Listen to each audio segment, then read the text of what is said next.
Sometimes we just enjoy sitting outside a property and enjoy the fresh air and seeing people walk by.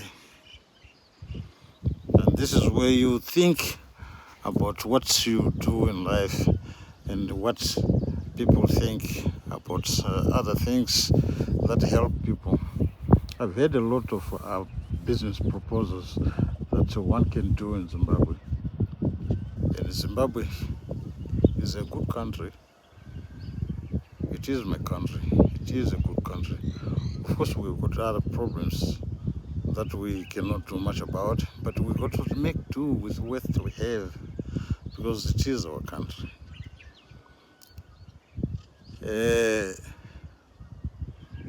Commercially, we are not doing very well, but I think we've got commercial experts, Zimbabwean experts who are out there in the world. I would appeal to them to come back and revive the country and get that commercial part done. Whatever you feel is not properly done, if you are in that field, you'll do it. I am professionally a miner, but I cannot do the type of artisanal mining that is happening now.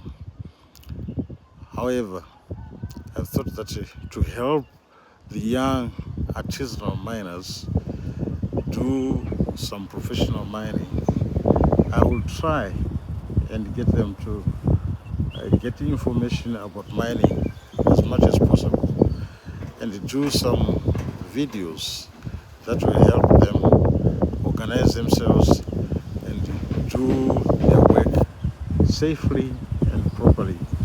I'm not saying I know everything, but I know something about mining that people need to know. I've seen some people practicing dangerous activities at mining ventures around Zimbabwe, like just digging a hole and getting into the hole without securing the walls and so on, and without a proper hoist and no proper ladders, no ladder way. And people never seem to understand that you need ventilation when you go underground. That is why we always get some people that get suffocated or get killed underground. And I think when they are mining, they're not exhausting all the minerals available. They're not mining fully and systematically to preserve the environment as well as get as much as they can from the environment. So to preserve the environment, there are certain things that need to be done. But for a miner, they have to go through the regulations, mining regulations. The latest, I'm not sure about the latest copy of the mining management and safety regulations. I think the last one that I had was 1981, but now there must be other versions, the latest versions. If the mining department is still providing them, I would try and get one. I am also trying to get publications, but some may not be able to get the publications. So I thought that maybe I can make some videos, short videos for those who do mining, entitled Mining Safety or something like that, and then they will learn something from each one. And I think short videos have an impact for someone to learn something quickly, and they can go back to it and redo it, replay it, and learn until they are fully equipped to know what they are supposed to do. So as a miner, I'll try and provide mining information where I can. I've been outside the country, but when I do settle here, I intend to really do some visits to all mining properties with permission from the appropriate authorities, so that I can help with whatever little information I have to assist those who still have the energy to do the work that we used to do.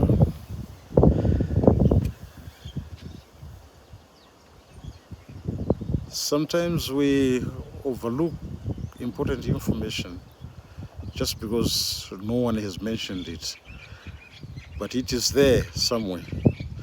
But if you have someone who digs for the information and exposes it and lets people know, and the people will know the dangers associated with mining and the safety procedures to do the right thing the right way and get back home after work safely.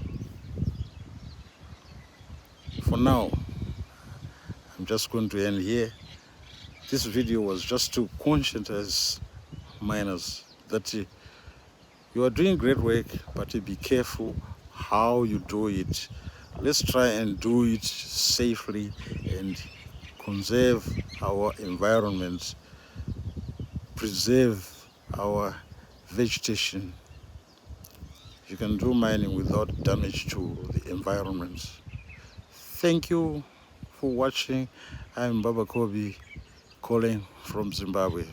You may have seen some of my videos when I was in the UK, but now I'm trying to go and concentrate on videos on mining information, mining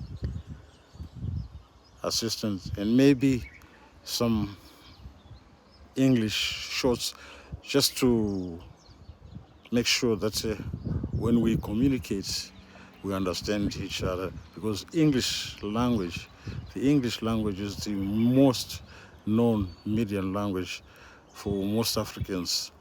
If I go to Nigeria, I will communicate in English.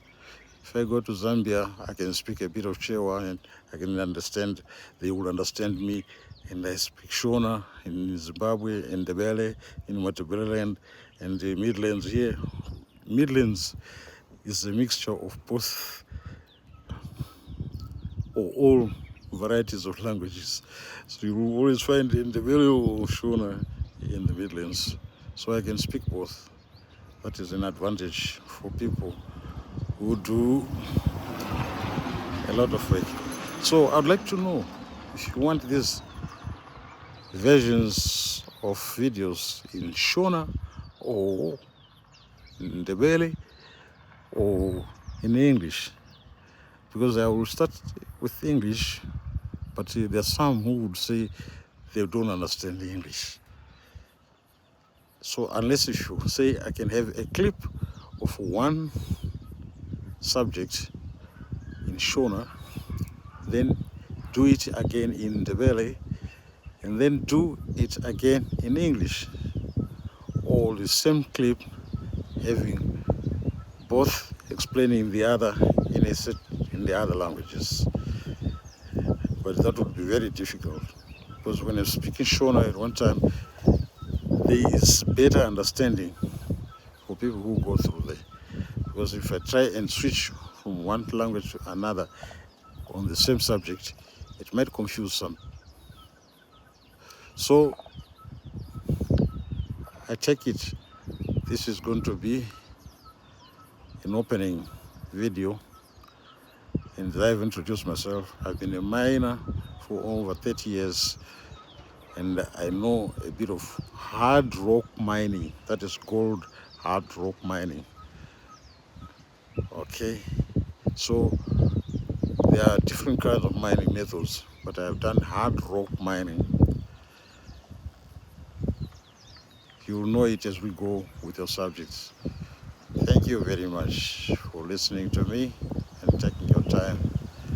I'm Baba Kobi from Zimbabwe, my home country. Bye for now. Thank you for listening.